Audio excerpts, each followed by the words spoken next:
Hello friends, welcome to Pratibha academy. इस video में आज हम डिस्कस करेंगे अपनी पॉलिटी सीरीज़ का नेक्स्ट टॉपिक जो है लेजिस्लेचर यानी कि विधायिका। फ्रेंड्स, विधायिका भी हमें दो तरीके की करनी है, यूनियन लेजिस्लेचर और स्टेट लेजिस्लेचर। यूनियन लेजिस्लेचर में आता है राज्यसभा और लोकसभा, और राज्य वाले में आता है लेजिस्लेटिव असेंबली और काउंसिल यानी कि विधानसभा और विधान परिषद। ठीक है, तो इस वीडियो में हम पहले राज्यसभा और लोकसभा और वाइस प्रेसिडेंट ये तीन टॉपिक डिस्कस करेंगे। ठीक है, देखिए पार्लियामेंट का मतलब होता है प्रेसिडेंट, राज्यसभा और लोकसभा। पार्लियामेंट के तीन पार्ट हैं, प्रेसिडेंट, राज्यसभा और लोकसभा। ये आर्टिकल 79 में दिया गया है। ठीक है, पार्लियामेंट पार्ट 5 में आता है, हमारे संविधान के पार्ट 5 में संसद आता है, और इसका आर्टिकल क्या है, आर्टिकल 79 से लेकर 22 तक है पार्लियामेंट। ठीक है, इसके दो या तीन अंग हैं, जैसा कि मैं बता चुका हूँ, प्रेसिडेंट, राज्यसभा और लोकसभा। तो राज्यसभा का आर्टिकल है 80, लोकसभा का 81, और president is not member of any house of the parliament but is an integral part of parliament. ये बहुत इंपॉर्टेंट है। राष्ट्रपति संसद के किसी सदन का सदस्य नहीं होता है, संसद का अभिन्न अंग होता है। ठीक है, आगे देखते हैं। Parliament, no bill passed by parliament becomes law unless the president approves it. अब जो अभी मैंने बताया कि राष्ट्रपति अभिन्न अंग होता है, वो यहाँ पे सिद्ध भी हो रहा है। देखिए, कोई भी विधेयक कानून नहीं बन सकता जब तक कि राष्ट्रपति उसे मंजूरी नहीं दे देता। ठीक है, राज्यसभा के बारे में दिया गया कि इसकी मैक्सिमम स्ट्रेंथ 250 होती है। राज्यसभा की अधिकतम संख्या 250 है। अभी 250 कैसे है? 238 मेंबर्स इलेक्ट होके आते हैं इनडायरेक्टली। ठीक है, कहाँ से? स्टेट से और यूटीज से। स्टेट और यूटीज से इनडायरेक्टली इलेक्ट होते हैं 238 मेंबर्स, और 12 करते हैं नॉमिनेट राष्ट्रपति। आगे देखते हैं राज्यसभा, जो कि आर्टिकल 80 में दिया गया है, इसके बारे में जान लेते हैं। इसका गठन पहली बार 3 अप्रैल 1952 में किया गया। पहली मीटिंग जो इसकी बैठी थी 13 मई 1952 में बैठी थी। आप लोग बस ये महीना और सन याद रखिएगा। अप्रैल 1952 में ये गठित हुआ था, और मई 1952 में पहली बैठक बैठी थी। ये एक परमानेंट हाउस है। ठीक है, परमानेंट हाउस का क्या मतलब है? राज्यसभा को भंग नहीं किया जा सकता। ठीक है, इसीलिए इसे परमानेंट हाउस कहते हैं। मिनिमम एज 30 ईयर्स, न्यूनतम आयु जो है 30 वर्ष, यानी कि जो इसके लिए इलेक्शन लड़ेंगे उनकी मिनिमम एज 30 ईयर्स रहनी चाहिए। ये क्वालिफिकेशन ज़रूरी है। इनका टर्म कितना होता है? टर्म होता है 6 years. 1/3 of its members retire every 2 years, यानी कि 6 साल तो इनका कार्यकाल है ही, लेकिन 1/3 सदस्य हर 2 साल में सेवानिवृत्त हो जाते हैं। हर 2 साल में 1/3 सदस्य निकल जाते हैं। ठीक है, आगे देखते हैं। वाइस प्रेसिडेंट ऑफ इंडिया यानी कि भारत के उपराष्ट्रपति, ये एक्स ऑफिशियल चेयरमैन होते हैं राज्यसभा के। यानी कि जो वाइस प्रेसिडेंट होते हैं वही इसके चेयरमैन भी होते हैं राज्यसभा के, इसलिए इसे एक्स ऑफिशियो कहा गया है। ठीक है, ये किस आर्टिकल में दिया है? ये आर्टिकल 64 और 89 में दिया है। आर्टिकल 64 और आर्टिकल 89 दोनों में यही बात कही गई है। ठीक है फ्रेंड्स, इस पूरे वीडियो में जो भी हाईलाइटेड वर्ड्स हैं उनको आपको ज़रूर नोट करना है, वही सबसे ज़्यादा इम्पोर्टेंट है। Members of Rajya Sabha elects one of its members as deputy chairman. Rajya Sabha के जो मेंबर हैं वो मिल करके अब आपस में से ही एक डेप्यूटी चेयरमैन चुन लेते हैं। वाइस प्रेसिडेंट को तो चेयरमैन बनाया जाता है, मतलब कि राज्यसभा चेयरमैन को नहीं चुनते हैं। ठीक है, लेकिन डेप्यूटी चेयरमैन को चुनते हैं। The president convenes a session of the Rajya Sabha at least twice a year and the difference between the session should not exceed more than 6 months.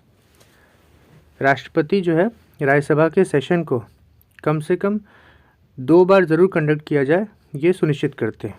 ठीक है, और ये जो 2 बार सेशन करवाए जाएंगे साल में, उनके बीच में 6 महीने से ज़्यादा का फ़र्क नहीं होना चाहिए। ठीक है, आगे देखते हैं। फ्रेंड्स, मैंने आपको अभी बताया कि वाइस प्रेसिडेंट का इलेक्शन होता है चेयरमैन की तरह। ठीक है, चेयरमैन को राज्यसभा के मेंबर्स नहीं चुनते हैं। तो अभी जान लेते हैं कि कैसे वाइस प्रेसिडेंट को चुना जाता है। वाइस प्रेसिडेंट को चुनने के लिए एक इलेक्टोरल कॉलेज बनाया जाता है जिसके मेंबर्स होते हैं elected and nominated members of both the houses of parliament. यानी कि जो हमारा पार्लियामेंट है उसके 2 सदन हैं, लोकसभा और राज्यसभा। उन दोनों सदनों में जो भी इलेक्टेड मेंबर्स होते हैं और नॉमिनेटेड मेंबर्स होते हैं, दोनों ही इलेक्टोरल कॉलेज का पार्ट होते हैं। यही इलेक्टोरल कॉलेज वाइस प्रेसिडेंट के लिए इलेक्शन करवाता है। ठीक है, उस जो इलेक्शन होगा उसके मेंबर्स इन्हीं दोनों सदन के होते हैं। ठीक है, आगे देखते हैं। वाइस प्रेसिडेंट जो बनना चाहते हैं उनकी मिनिमम एज कम से कम 35 ईयर्स होनी चाहिए और वो क्वालिफाइड होने चाहिए as a member of Rajya Sabha बनने के लिए। यानी कि ये क्वालिफ़िकेशंस दी गई हैं वाइस प्रेसिडेंट बनने के लिए। जो भी वाइस प्रेसिडेंट बनना चाहता है उसे एक क्वालिफाइड मेंबर होना चाहिए राज्यसभा का। ठीक है, यानी कि उसकी योग्यता होनी चाहिए कि वो राज्यसभा का मेंबर बन सके। आगे देखते हैं। वाइस प्रेसिडेंट का टेन्योर 5 ईयर्स का है। फ्रेंड्स, यहाँ पे ध्यान देने वाली बात ये है कि वाइस प्रेसिडेंट का तो कार्यकाल 5 वर्ष का होता है, लेकिन राज्यसभा का कार्यकाल अभी मैंने आपको बताया 6 साल, जिसमें कि मैंने आपको अभी बताया था कि हर 2 साल पे 1/3 मेंबर्स रिटायर भी होते हैं। तो राज्यसभा के मेंबर्स का कार्यकाल तो 6 ईयर्स है, लेकिन इसके जो चेयरमैन होते हैं उनका कार्यकाल 5 ईयर्स का है। तो ये आप ज़रूर याद रखिएगा। Oath is administered by president. Vice president को ओथ कौन दिलवाता है, शपथ कौन दिलवाता है? राष्ट्रपति दिलवाते हैं। इनके रिमूवल की बात देख लीजिए कि अब वाइस प्रेसिडेंट को हटाया कैसे जाता है। राज्यसभा में के कुल सदस्यों के बहुमत से प्रस्ताव पारित करके कार्यकाल से हटाया जा सकता है। लोकसभा की सहमति की आवश्यकता है। 14 दिन की अग्रिम सूचना दी जाती है। यानी कि इनको जब भी हटाना होगा तो उसमें majority of total members of the Rajya Sabha की ज़रूरत पड़ेगी और 14 डेज़ का एडवांस नोटिस देना पड़ेगा। ठीक है, इसके बाद ये बिल जो है जाता है लोकसभा में और वहाँ से भी सहमति आवश्यक है। आगे देखते हैं। वाइस प्रेसिडेंट एक्टिंग प्रेसिडेंट की तरह भी काम करते हैं अगर प्रेसिडेंट का ऑफिस वैकेंट रहे तो, और ये किसी भी हाल में मैक्सिमम 6 महीने तक ही एक्टिंग प्रेसिडेंट का रोल निभा सकते हैं। ठीक है। Is entitled to the salary and allowance of the chairman of Rajya Sabha. Vice president की अपनी कोई सैलरी नहीं होती है, उनको वही सैलरी मिलती है जो एक चेयरमैन ऑफ राज्यसभा को मिलती है। ठीक है, तो मतलब कि इनको राज्यसभा के चेयरमैन होने की सैलरी मिलती है, वाइस प्रेसिडेंट बनने की सैलरी नहीं मिलती है। अगला पॉइंट देखते हैं। Vice president is not a member of the Rajya Sabha and therefore does not have the right to vote. Vice president Rajya Sabha का मेंबर नहीं होता है, वो चेयरमैन तो हैं बट वहाँ से चुने नहीं गए ना, इसलिए उनको वोट करने का राइट नहीं है, बट कास्टिंग वोट का राइट है। अब ये कास्टिंग वोट क्या होता है? कभी अगर ऐसी सिचुएशन अराइज होती है राज्यसभा में कि वोटिंग के समय टाई हो जाए, तो फिर चेयरमैन को हक होता है कि वो अपना वोट दे करके उस टाई को ब्रेक करें। ये कास्टिंग वोट कहलाता है। तो वाइस प्रेसिडेंट को खाली कास्टिंग वोट देने का हक है। ठीक है, आगे देखते हैं। Final settlements of disputes related to the election of the president and the vice president is done by the supreme court. यानी कि राष्ट्रपति और उपराष्ट्रपति के चुनाव से संबंधित विवादों में का निपटारा कौन करेगा? सर्वोच्च न्यायालय करेगा। ठीक है, आगे देखते हैं। Special powers of Rajya Sabha can make laws on any subject of the state list declared to be of national importance by at least 2/3 majority of the members present and voting in the Rajya Sabha. Article 249, ये बहुत ही important है। ये बताया जा रहा है कि special powers क्या हैं राज्यसभा की। राज्यसभा स्टेट लिस्ट के किसी भी लॉ पर किसी भी सब्जेक्ट पर कानून बना सकता है। स्टेट लिस्ट में जो भी सब्जेक्ट दिए रहेंगे, 3 लिस्ट अभी पढ़ाई जाएंगी। इन 3 लिस्ट में यूनियन लिस्ट, स्टेट लिस्ट और कॉन्करेंट लिस्ट होता है। ये संघ राज्य को पावर्स बांटी गई हैं जो, उनके बारे में बताता है।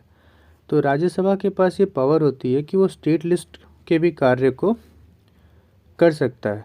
कब कर सकता है? जब 2/3 मेजॉरिटी, मतलब कि राज्यसभा की जब 2/3 मेजॉरिटी कानून बनाना चाहे तो बना सकती है। राज्य के कानून, राज्य के सब्जेक्ट पे भी कानून बना सकती है। ये आर्टिकल 249 के तहत है।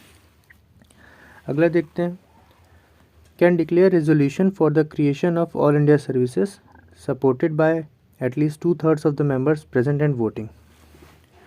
इसका मतलब ये ऑल इंडिया सर्विस क्रिएट कर सकती है और सेम कंडीशन है, 2/3 मेंबर्स का वोटिंग होना ज़रूरी है। 2/3 of the members present and voting होना ज़रूरी है। ठीक है, कम से कम 2/3 सदस्यों द्वारा समर्थित अखिल भारतीय सेवाओं के निर्माण के लिए संकल्प की घोषणा कर सकता है।